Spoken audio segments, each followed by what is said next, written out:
अब तक कि आपने पढ़ा। ऋषभ मुस्कुराता है और मानवी के सामने घुटनों के पल पर बैठ जाता है और लाइट ऑफ हो जाती है और एक स्पॉटलाइट मानवी और ऋषभ पर पड़ती है। मानवी कहती है, ये क्या है ऋषभ? मानवी, विल यू मैरी मी? क्या आप मुझसे शादी करेंगी? मानवी घबराई सी बस अपने साड़ी के पल्लू के कोने को उंगली से लपेटे जा रही थी। ऋषभ कहता है, मानवी घबराइए मत, जो भी है आपके मन में बोल दीजिए, आपकी ना भी चलेगी। पर सॉरी, मैं रिंग लाना भूल गया। सभी हंस देते हैं ऋषभ की बातों से, तो मानवी के चेहरे पर भी प्यारी सी मुस्कुराहट आ जाती है। अब आगे ऋषभ कहता है, मुस्कुराती ही रहेंगी कि आप कुछ बोलेंगे भी? मानवी ने मुस्कुराते हुए हाँ में सिर हिलाया तो सभी तालियां बजाने लगे। फिर म्यूजिक ऑन हुआ और सभी स्टेज पर आ गए और एक साथ सभी म्यूजिक पर थिरकने लगे। मानवी खुश तो थी, पर कहीं ना कहीं उसके मन में डर और सवाल भी था जो ऋषभ को समझने में बिल्कुल भी देर नहीं हुई। ऋषभ मानवी को स्टेज से एक साइड लेकर गया और मानवी से कहा, क्या हुआ मानवी, अब आप क्यों परेशान हैं? कुछ नहीं ऋषभ, बस ऐसे ही। देखिए मानवी, आप मुझसे छुपाने की कोशिश भी मत करिए, प्लीज़ बताइए ना। मानवी अपने हाथों की मेहंदी दिखाते हुए ऋषभ से कहती है, देखिए मेरे हाथों की मेहंदी बिगड़ गई है, ये अच्छा शगुन नहीं है। तो ऋषभ कहता है, आप भी ना मानवी, ये देखिए मेरा हाथ, मैंने आपका उस समय हाथ पकड़ा तो आपके हाथों की मेहंदी मेरे हाथों में लग गई, तो ये तो बहुत ही अच्छा शगुन हुआ। मानवी कुछ मत सोचिए और चली पार्टी एंजॉय कीजिए। नाच गाने के कुछ देर बाद सभी ने साथ बैठकर खाना खाया। सभी होटल में ही रुके हुए थे, पर मानवी अभी भी चुप चुप सी ही थी, जो ऋषभ को पसंद नहीं था। रात बीती, सुबह हुई और शादी की तैयारियों में सुबह से शाम हुई। विवेक और अनिका की शादी भी बहुत अच्छे से हो गई, पर मानवी खोई खोई सी अभी भी थी। वो ऋषभ से दूर दूर सी रह रही थी। अगली सुबह विदाई के बाद सभी होटल से घर आ गए। सभी थके थे, पूरी रात सभी जगे थे। थकावट के मारे घर आते ही फ्रेश होकर नाश्ते के बाद सभी अपने कमरे में जाकर आराम कर रहे थे, पर मानवी की उदासी और चुप्पी ऋषभ को अच्छी नहीं लग रही थी। ऋषभ मानवी के साथ बिताए पुराने दिनों को याद कर रहा था। नटखट सी मानवी बिना सोचे समझे ऋषभ के सामने कुछ भी बोल देती थी। यही सब सोचकर ऋषभ अपने आप में ही मुस्कुरा देता है। वो मानवी के कमरे की तरफ फिर जाता है। दरवाजे के पास पहुंचकर वो हल्के से दरवाजा खोलता है तो मानवी सो रही थी, पर ऋषभ, उसकी आंखों में नींद थी ही नहीं। ऋषभ फौरन तैयार होता है और ऑफिस के लिए निकल जाता है। ऋषभ अपने कैबिन में बैठा लैपटॉप पर काम करते वक्त भी बस उसे मानवी का उदास चेहरा ही उसकी नज़रों के सामने घूम रहा था। कुछ ऐसी ही बेचैनी में ऋषभ का दिन बीता और शाम को जब ऋषभ ऑफिस से घर पहुंचा तो सभी हॉल में बैठे चाय पी रहे होते हैं, पर मानवी वहां नहीं थी। ऋषभ अपनी माँ से कहता है, माँ मानवी कहाँ है? बेटा वो तो अभी सो रही है। क्यों? पता नहीं, बहुत कहा कि चलो सबके साथ बैठकर चाय पीते हैं, पर उसने मना कर दिया। ठीक है माँ, कहकर ऋषभ सीढ़ियों से होते हुए अपने कमरे में आया और फ्रेश होकर ऋषभ मानवी के कमरे में गया तो मानवी अभी भी सो रही थी। ऋषभ मानवी के पास बैठ जाता है और उसके माथे को छूकर देखता है। ऋषभ के छूने से मानवी की नींद खुल जाती है। वो फौरन उठकर बैठ जाती है। ऋषभ कहता है, क्या हुआ, घबरा क्यों गई आप? मानवी कहती है, कुछ नहीं, बस ऐसे ही। मानवी, तबीयत ठीक नहीं है क्या आपकी? सिर में दर्द है, कोई तकलीफ है, कहीं दर्द तो नहीं हो रहा है? मानवी ना में सिर हिला देती है तो ऋषभ कहता है, आप ऐसे नहीं बताएंगी। ठीक है, मैं डॉक्टर को बुलाता हूँ, कहकर ऋषभ जैसे ही उठता है तो मानवी कहती है, मैं बिल्कुल ठीक हूँ। ठीक है मानवी, तो चलिए सभी हॉल में बैठे हैं, साथ में बैठकर चाय पीते हैं। नहीं ऋषभ, मेरा मन नहीं है, कहकर मानवी दोबारा ऋषभ से मुंह फेर कर लेट गई। ऋषभ फिर वहां से बाहर हॉल में आकर सोफे पर बैठ गया।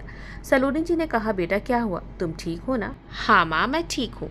माँ, कॉफ़ी मिलेगी? हाँ बेटा, मैं अभी मेड से कहती हूँ। नहीं माँ, आप बना दीजिए ना। ठीक है बेटा, कहकर सलोनी जी सोफे से उठकर रसोई में गई और ऋषभ के लिए कॉफ़ी बनाने लगी। कुछ देर बाद सलोनी जी ऋषभ के लिए कॉफ़ी बनाकर लेकर आई। ऋषभ ने ट्रे से कॉफ़ी का मग उठाया और कॉफ़ी का एक सिप लिया। फिर टेबल पर कॉफ़ी रख वहाँ से जाने लगा तो सलोनी जी बोली, क्या हुआ बेटा, कॉफ़ी अच्छी नहीं है क्या? माँ, कॉफ़ी अच्छी है पर अब मन नहीं है।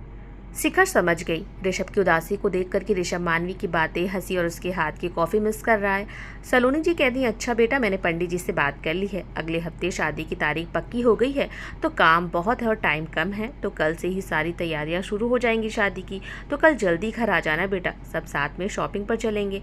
ऋषभ हाँ में सिर हिलाता है और वहाँ से चला जाता है। शिखा कमरे में आती है और मानवी को जगाती है। मानवी उठती है और कहती है, क्या हुआ शिखा? शिखा गुस्से में कहती है, मुझे तो कुछ नहीं हुआ, पर तुझे क्या हो गया है? तू इतनी उदास और चुप चुप सी क्यों है? शिखा, कुछ नहीं, बस ऐसे ही। मानवी, अपने बारे में ना सही, ऋषभ के बारे में तो सोच, कितना उदास रहते हैं तेरी उदासी और चुप्पी देखकर। मानवी, आज उन्होंने कॉफ़ी भी नहीं पी। शिखा, उनका मन नहीं होगा कॉफ़ी पीने का। मानवी, पागल हो गई है क्या? तुझे इतनी सी बात समझ नहीं आती? उन्हें तेरे हाथ की कॉफ़ी की आदत लग गई है और आंटी जी कह रही थी कि अगले हफ्ते तुम्हारी और ऋषभ की शादी की डेट फिक्स हो गई है। तो मानवी कहती है ठीक है, तो शिखा को और भी गुस्सा आ जाता है। ठीक है, जो मन में आए वो करो मानवी तुम, और मैं अभी कुछ देर में ही इंदौर के लिए निकल रही हूँ। मानवी हैरानी से कहती, पर क्यों? मानवी, जाना ही पड़ेगा, मेरी शादी भी अगले महीने है, कुछ पल माँ पापा के साथ भी बिता लो। मैं तुम्हारी हल्दी के फंक्शन में आ जाऊंगी। फिर कुछ देर बाद शिखा भी आकाश के साथ इंदौर चली जाती है। रात के खाने पर भी मानवी अपने कमरे से बाहर नहीं आई। ऋषभ खाने की प्लेट लेकर मानवी के कमरे में जाता है तो देखता है मानवी अभी भी सो रही थी। ऋषभ खाने की प्लेट टेबल पर रख देता है और मानवी को जगाता है। मानवी उठती है। ऋषभ कहता है, क्या हुआ है आपको? आपके मन में कोई सवाल है या फिर आप परेशान हैं? तो कहिए ना मुझसे मानवी। मानवी उठकर बैठती और कहती है, नहीं ऋषभ, ऐसा कुछ भी नहीं है। जब ऐसा कुछ नहीं है मानवी, तो क्यों नहीं करती बात मुझसे आप? क्यों टाइम से खाना नहीं खा रही हैं आप? मानवी, मुझे वो पुरानी वाली मानवी चाहिए, ये मानवी नहीं। हमारी शादी बस कुछ ही दिनों में है, हम अपनी नई जिंदगी में कदम रखने जा रहे हैं और आप हैं कि खुश होने की बजाय बस ऐसे चुपचाप सी हैं। मानवी ऋषभ की बातों का कोई जवाब नहीं देती। तो ऋषभ कहता है, शायद आप इस शादी से खुश नहीं हैं। ऐसा नहीं है ऋषभ, ऐसा ही है मानवी। नहीं ऋषभ, बस मैं आपके काबिल नहीं हूँ। ऋषभ हैरानी से कहता है, आप कहना क्या चाहती हैं मानवी? ऋषभ, मैं बस यही कहना चाहती हूँ कि अनिका की शादी में जो सब कह रहे थे मेरे बारे में कि मेरे साथ कुछ गलत हुआ है, तो क्या आपको भी ऐसा लगता है? और अगर आपके मन में ऐसा कुछ भी है तो आप मुझसे पूछ सकते हैं। मानवी, ये बात आपके मन में आई भी कैसे? मैंने कुछ पूछा आपसे, कुछ कहा आपको? मैं आपसे प्यार करता हूँ और मेरे मन में ऐसा कोई सवाल नहीं। मानवी, ये सब आप क्या सोच रही हैं? फिर ऋषभ मानवी का हाथ अपने हाथ में लेते हुए कहता है, चलिए बाहर चलते हैं, मौसम भी बहुत अच्छा है, बाहर आपको अच्छा लगेगा। नहीं ऋषभ, मेरा मन नहीं है। देखिए, अगर आपने मेरी बात नहीं मानी मानवी, तो मैं आपको गोद में उठाकर बाहर ले जाऊंगा। तो मानवी जल्दी से बिस्तर से उठकर खड़ी हो जाती है। ऋषभ कहता है, क्या हुआ मानवी? कुछ नहीं ऋषभ, ठीक है, चलिए बाहर चलते हैं। फिर ऋषभ और मानवी स्विमिंग पूल साइड आते हैं। ऋषभ कहता है, चलिए थोड़ी देर यहीं बैठते हैं, मौसम कितना अच्छा है, बारिश वाला, और आपको बारिश तो बहुत ही पसंद है ना? नहीं ऋषभ, अब बारिश मुझे पसंद नहीं, मैं कमरे में जा रही हूँ। ऋषभ ने मानवी का हाथ पकड़ अपने करीब किया तो मानवी को अच्छा नहीं लगा। मानवी इधर उधर देखने लगी तो ऋषभ ने कहा, क्या हुआ मानवी? कुछ नहीं ऋषभ, प्लीज़ मेरा हाथ छोड़ दीजिए आप। ऋषभ मानवी का हाथ छोड़ देता है। सॉरी ऋषभ कहकर मानवी फिर कमरे में आ गई। ऋषभ भी कमरे में आया और मानवी से कहता है, ठीक है मानवी, खाना रखा है, खा लीजिए, मैं सोने जा रहा हूँ। कहकर ऋषभ कमरे में रखे सोफे पर जाकर लेट जाता है। मानवी बोली, अब आप नाराज़ हो गए मुझसे क्या? पर ऋषभ चुप रहा, वो कुछ नहीं बोला, बस अपनी आंखें बंद किए लेटा रहा। बोलिए ऋषभ, मुझे पता है आप सो नहीं रहे। ऋषभ ने कहा, क्या बोलूँ अब? सब ठीक है, हमारी शादी होने वाली है और आपके मन में ये उल्टे सवाल क्यों आ रहे हैं? अब पता नहीं आपको क्या हो गया है और आप मुझसे दूर भाग रही हैं, क्यों? हम दोनों एक दूसरे से प्यार करते हैं मानवी, और अब तो शादी भी होने वाली है हमारी, तो फिर आपका मेरे प्रति ऐसा रूखा रवैया क्यों मानवी? मानवी ऋषभ के सवालों का कोई जवाब नहीं देती, वो चुपचाप लेट जाती है। तो ऋषभ भी मुंह फेर कर गुस्से में लेट गया। कुछ ही देर बाद दोनों ही सो गए। अगली सुबह मानवी जल्दी उठ जाती है। वहीं सोफे पर लेटे ऋषभ पर मानवी की नज़र पड़ती है तो वो ऋषभ को ही देख मन में खुद से ही कहती है, आप क्या है ऋषभ, आप बहुत अलग हैं, सबसे बहुत अलग है ऋषभ। सॉरी, मुझे लगा शायद आप भी मुझ पर उंगली उठाएंगे, इसी डर से मैंने आपका दिल दुखा दिया, सॉरी। फिर मानवी बिस्तर से उठकर अपने कपड़े लेकर वॉशरूम में चली जाती है। इधर ऋषभ की भी आंख खुल जाती है।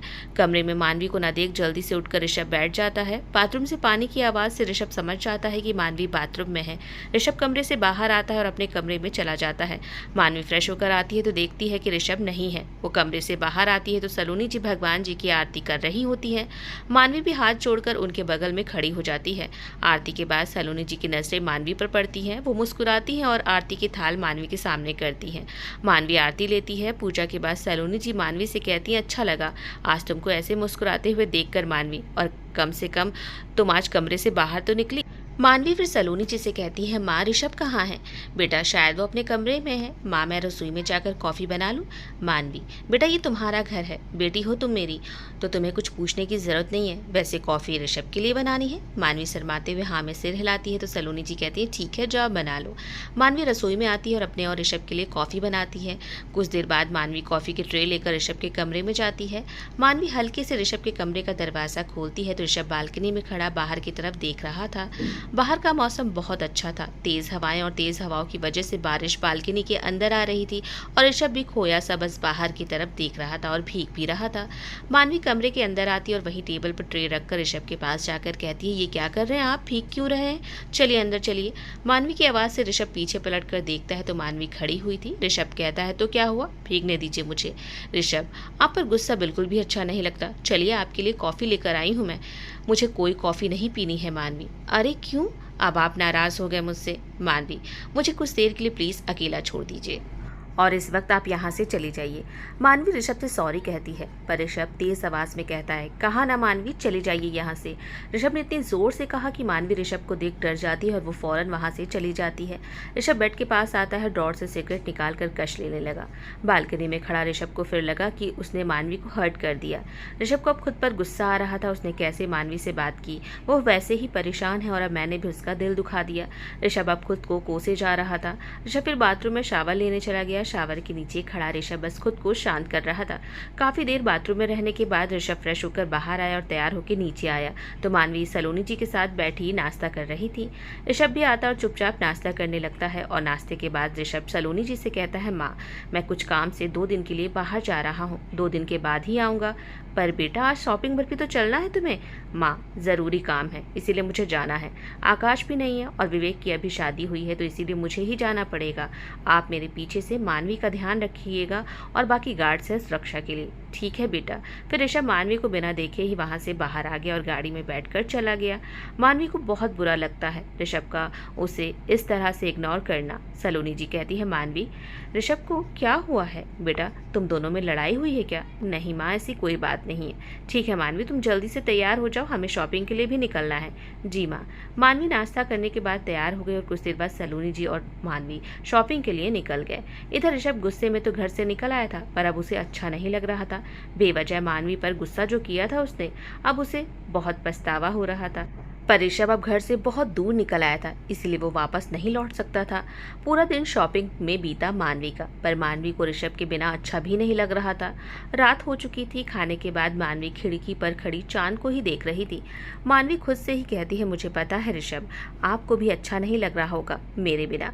मेरी उदासी और चुप की वजह से आपने मुझ पर चिल्लाया। सॉरी ऋषभ, मुझे भी आपके बिना अच्छा नहीं लग रहा है। बस अब आप जल्दी से आ जाइए, मैं आपके बिना अधूरी हूँ ऋषभ। कुछ देर बाद मानवी बिस्तर पर आकर लेट जाती है और ऋषभ को ही सोचते सोचते उसे नींद आ जाती है। और इधर ऋषभ बहुत ज़्यादा बेचैन हो रहा था। उसका आज पूरा दिन काम में मन नहीं लगता है। लगता भी कैसे, मानवी का दिल जो दिखाया था उसने, तो उसे कहाँ चैन था। पूरी रात बेचैनी में ही ऋषभ की कटी और सुबह होते ही वो सारा काम छोड़कर घर के लिए निकल गया। मानवी भी सलोनी के साथ शॉपिंग पर चली गई। शादी नज़दीक थी और सलोनी जी को ही अकेले सब संभालना था। सुबह से शाम शॉपिंग में ही बीत गया। ऋषभ को भी आते आते शाम हो गई थी। ऋषभ की गाड़ी ट्रैफिक पर रुकती है। गाड़ी के शीशे पर कोई नॉक करता है। ऋषभ देखता है तो खिड़की के पास एक लड़की हाथों में गुलाब लिए थी। ऋषभ कांच का दरवाज़ा नीचे करता है तो उसे मानवी की पहली मुलाकात याद आ गई। ऋषभ ने उस लड़की से सारे फूल लिए और उस लड़की को एक्स्ट्रा पैसे देकर ड्राइवर से बोलता है, ड्राइवर जल्दी घर चलो। ऋषभ कुछ ही देर में घर पहुँचता है। गाड़ी से उतरकर भागकर वो घर के अंदर जाता है और मानवी को आवाज़ देने लगता है। सलोनी जी ऋषभ को देख कहती है, तुम तो बेटा कल आने वाले थे। हाँ माँ, बस काम खत्म हो गया तो आ गया मैं। माँ, मानवी कहाँ है बेटा, अपने कमरे में ही होगी। ऋषभ भाग कर मानवी के कमरे में जाता है तो मानवी वहाँ नहीं थी। वो पूरे घर में मानवी को ही पागलों की तरह आवाज़ दे रहा था पर मानवी उसे कहीं नहीं मिली। तो वो वापस सलोनी जी के पास आता है और सोफे पर गुलाब रख कहता है माँ से, माँ मानवी कहाँ है। तो सलोनी जी कहती है, बेटा कमरे में ही होगी। नहीं माँ, मानवी कमरे में नहीं है। सलोनी जी को हंसी आ रही थी। तभी ऋषभ के पापा ने कहा, बेटा मानवी शायद बाहर गार्डन में होगी। इतना कहते ही ऋषभ बाहर की ओर भागा तो ऋषभ के पापा ने कहा सलोनी जी से, पहले खुद ही नाराज़ होता है और अब खुद ही परेशान है मानवी के लिए, और आप हैं कि उसे बता भी नहीं रही हैं कि मानवी बाहर गार्डन में है। उसे और परेशान कर रही थी आप। तो क्या करूं, अब आप ही बताइए। जब से मानवी ऋषभ की ज़िंदगी में आई है तो ऋषभ का एक अलग ही रूप देखा है। पहले चुप सा था, कब ऑफिस गया कब घर आया कुछ पता ही नहीं चलता था, और अब बच्चों के जैसे शोर मचाते आता है। हाँ वो तो है, मानवी के आने से इस घर में रौनक आ गई है। हाँ, और देखिए पहले ऋषभ घर भी नहीं आता था और अब देखिए काम बीच में ही छोड़कर घर आ गया। दोनों फिर एक दूसरे को देखकर मुस्कुराते हैं और अपने कमरे में चले जाते हैं। इधर ऋषभ घर के पीछे बने गार्डन की तरफ जाता है। हल्की बारिश भी हो रही थी। ऋषभ देखता है गार्डन में मानवी झूले में बैठी अपने ही ख्यालों में खोई हुई थी। ऋषभ मानवी के पास जाता है और कहता है, पागल है क्या मानवी आप? मानवी ऋषभ की आवाज़ से डर जाती है और झूले से उठकर खड़ी हो जाती है। मानवी के डर से ऋषभ को एहसास होता है कि उसकी तेज़ आवाज़ से मानवी डर गई है। मानवी चुपचाप सिर झुकाए खड़ी हो गई थी। ऋषभ कहता है, सॉरी मानवी, मैंने बेवजह आपका दिल दुखाया। फिर ऋषभ कान पकड़ते हुए कहता है, कहिए तो उठक बैठक लगा लेता हूँ। मानवी ऋषभ की तरफ देखती है तो ऋषभ अपने दोनों कान पकड़े खड़ा हुआ था। ऋषभ मानवी की आंखों में आंसू देखकर उसके सीने में अजीब सा दर्द हुआ। ऋषभ कुछ कहता है कि मानवी फौरन ऋषभ के सीने से लग जाती है और ऋषभ ने भी उसे अपनी बाहों में कसकर भर लिया।